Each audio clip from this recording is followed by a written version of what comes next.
تھا جج صاحب کا کہ میں ٹرانسپیرنٹلی اس معاملے کو عدالت کے سامنے رکھوں تاکہ اس پہ بھی بحث ہو سکے، اور اس پہ بحث ہر ایک کو تو اس سے یہ ظاہر ہو گیا کہ اس میں کوئی ایسی بات نہیں ہے جو کہ جس کی وجہ سے کسی بھی جج کو نہ بیٹھنا پڑے، لیکن یہ ایک اچھا ایک جیسچر تھا جج صاحب کا کہ میں ٹرانسپیرنٹلی اس معاملے کو عدالت کے سامنے رکھوں تاکہ اس پہ بھی بحث ہو سکے، اور اس پہ بحث ہر ایک کو اپرچونٹی بھی دی تھی کہ وہ اس پہ اپنا اپنا موقف پیش کریں۔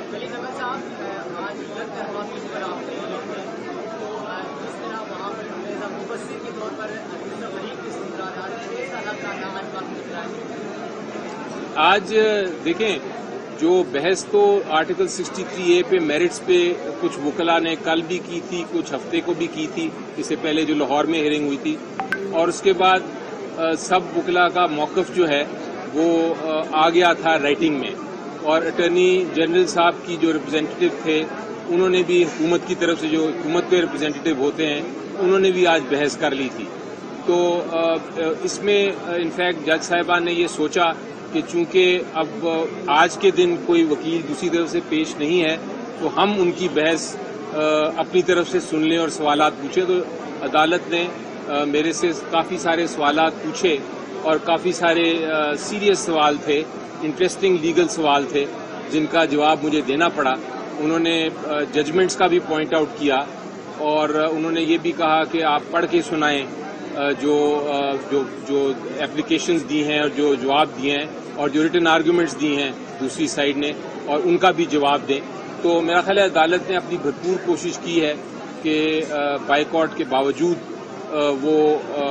سب کو سنیں، اور انفیکٹ گورنمنٹ تو ریپرزینٹیڈ تھی کیونکہ اٹارنی جنرل صاحب ادھر تھے، اٹارنی جنرل آفس کے انہوں نے بحث کی، تو اس لیے یہ بھی نہیں کہا جا سکتا کہ حکومت ریپرزینٹیڈ نہیں تھی، وہ بالکل ریپرزینٹیڈ تھے۔ نوٹس تھا وہ تو آپ کو پتا ہے کہ وہ عدالت کی معاملت کر رہے تھے نا، وفاق کی نمائندگی تو نہیں کر رہے تھے آج نہیں، لیکن اٹارنی خبر یہی دی ہے کہ وہ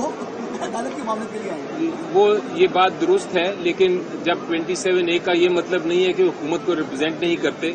وہ حکومت کا ہی موقف پیش کرتے ہیں اٹارنی جنرل 27A کے تحت بھی، کیونکہ وہ ہیں حکومت کے اسپوکس پرسن آئین کے تحت، اور ان کا سارا آفس آئین کے تحت حکومت کا ہی تشریح کرتا ہے ان کے موقف کی۔ پارلیمنٹ میں موجود تمام جماعتیں صرف PDI کو چھوڑ کر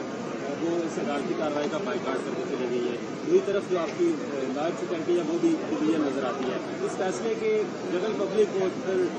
نظام عدل پر کیا دے سکتا ہے؟ دیکھیں، یہ نہیں ہو سکتا جی کہ کوئی بھی میری نظر میں کوئی بھی فریق، چاہے وہ اہم ہو یا وہ ایک غریب آدمی ہو، کوئی بھی فریق یہ ڈیمانڈ نہیں کر سکتا کہ ہمارا جو مقدمہ ہے بڑا ضروری ہے اور آپ اس پہ فل کورٹ بٹھا لیں۔ آج تک 25 سال ہو گئے ہیں، پچھلے 25 سال میں 3 یا 4 فل کورٹس بنے ہیں پورے 25 سال میں، اور وہ بھی تب بنے ہیں جب آئینی امینڈمنٹس کا معاملہ تھا، ہیوج NRO کا ایشو تھا۔ وہ اتنے اہم کیسز میں بنتے ہیں جہاں بہت کچھ اہم قسم کے پوائنٹس ہوں اور اس پہ فل کورٹ کی ضرورت ہو، تو یہ ڈیمانڈ جسٹیفائڈ نہیں تھی میری نظر میں۔ یہ اس طرح کی ڈیمانڈ تب کی جاتی ہے جب آپ کے پاس میرٹس پہ بولنے کا کچھ نہ ہو، جب آپ کا آخری اوور ہو اور آپ کے 50 رن بنانے اس اوور میں، تو آپ کہہ دیں کہ میچ ابنڈنٹ، یہ وہ والی سچویشن تھی۔ دیکھیے، جیسے آپ نے کہا کہ ہر چاہے بڑا آدمی ہے چاہے چھوٹا آدمی ہے، اس کا مقدمہ اہمیت کا حامل ہے، تو آپ کو پتا ہے کہ اس کیس کی وجہ سے جسٹس منیب اختر کی جو بینچ تھا لاہور میں، وہ وہاں کیسز ڈیلسٹ ہو گئے ہیں، 70 کیس جو ہے وہ سننا تھا انہوں نے، جس کی سماعت اب نہیں ہو رہی ہے اس کے کیس کی وجہ سے، جی انہوں نے آپ کو اہمیت دی نا، غلط کیا پھر آپ کی بات کی آپ دیکھیں یہ، اور اگر فل کورٹ بن جاتا تو پھر تو سارے کے سارے کیسز پورے پاکستان میں خراب ہو جاتے ہیں، اور اسی لیے کورٹ نے کہا کہ ہم دیکھیں، کورٹ ہم 1 بجے بیٹھ رہے ہیں، 1 بجے بیٹھ کے ہم اس کیس کی سماعت کرنا چاہتے ہیں، ہم ڈیلے نہیں کرنا چاہتے، ہم اس کا فیصلہ جلدی کرنا چاہتے ہیں، اور کانسٹیٹیوشنل کرائسس ہے، اتنا بڑا کرائسس ہے کہ ایک آپ کا چیف منسٹر ابھی نہیں بنا، اس کی وجہ سے پوری پاکستان کی اکانومی کو افیکٹ ہو رہا ہے، یہ بھی ایک بڑا اہم سوال ہے اور اہم پوائنٹ ہے۔ تو میرا خیال ہے اس کو میں تو سمجھتا ہوں کہ یہ جو ریکویسٹ تھی دوسری سائڈ سے کہ فل کورٹ بنایا جائے، اس کا مجھے کوئی ایگزامپل نہیں ملتا اس طرح کسی کا کہنا جس طرح کہ کل کہا گیا۔ ایک طرف 11 جماعتیں ہیں، اخلاقی طور پہ ویسے اس کی اہمیت کیا بنتی ہے 11 جماعتوں کا، یعنی کہ کل بائیکاٹ، اس کے بعد کی اپیل صرف ایک ہی آپ اس کی اہمیت کو دیتے ہیں ویٹیج؟ جی دیکھیں، جماعتوں کا اس میں ایشو نہیں ہے. آپ تھوڑی دیر کے لیے بھول جائیں جماعتیں کتنی ہیں پاکستان میں یا کتنی نہیں ہیں. اس میں ایشو یہ ہے کہ آئین کیا کہتا ہے. آپ کا آئین یہ کہتا ہے کہ آپ نے الیکشن کرانا ہے چیف منسٹر کا آئین کی آرٹیکل 134 کے مطابق، اور جو بھی میجورٹی ووٹ لے جاتا ہے اس کو الیکٹ کرنا ہے. آپ کو یاد ہے ہم سے ایک غلطی ہوئی تھی. ہم نے غلطی کیا کی تھی کہ ہماری جو ڈپٹی اسپیکر صاحب تھے انہوں نے ریزولوشن جو ووٹ آف نو کانفیڈنس کی تھی وہ ریجیکٹ کر دی. وہ آئین کے خلاف تھی.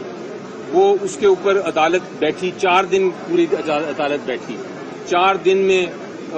ہیئرنگ کی، ساری اپلیکیشنز دی. ہم نے تو بائیکاٹ نہیں کیا. 4 دن میں فیصلہ سنا دیا، شارٹ آرڈر شام کو رات کو 4 دن میں سنا دیا، اور وہ ووٹ آف نو کانفیڈنس بن گیا. ہم نے تو کوئی بائیکاٹ کی بات نہیں کی، حالانکہ ہماری لارجسٹ جماعت تھی. تو جماعت کا بڑا ہونا یا تعداد ہونا فرق نہیں پڑتا. ایشو یہ ہے کہ آئین کے مطابق کیا چیز ہونی چاہیے، اور میری نظر میں آئین کے مطابق یہی ہونا چاہیے. Thank you. آئی کے وکیل بیرسٹر علی ظفر میڈیا کے نمائندوں سے بات چیت کر رہے تھے، اور ان کا یہ کہنا تھا کہ عدالت فیصلے میں کچھ بھی ممکن ہے. فیصلے سے قبل کچھ کہنا قبل از وقت ہوگا. عدالت نے فیصلہ آرٹیکل 63A کے مطابق کرنا ہے. میری نظر میں کچھ بھی ممکن ہے. میرے خیال میں ہماری اپیل قبول کی جائے گی. ملکی تاریخ میں بہت کم فل کورٹس بنے ہیں. انہوں نے کہا کہ 25 سال میں صرف 4 فل کورٹس بنے ہیں، اور ایسے ہی ہر کیس پر فل کورٹ نہیں تشکیل دیا جا سکتا.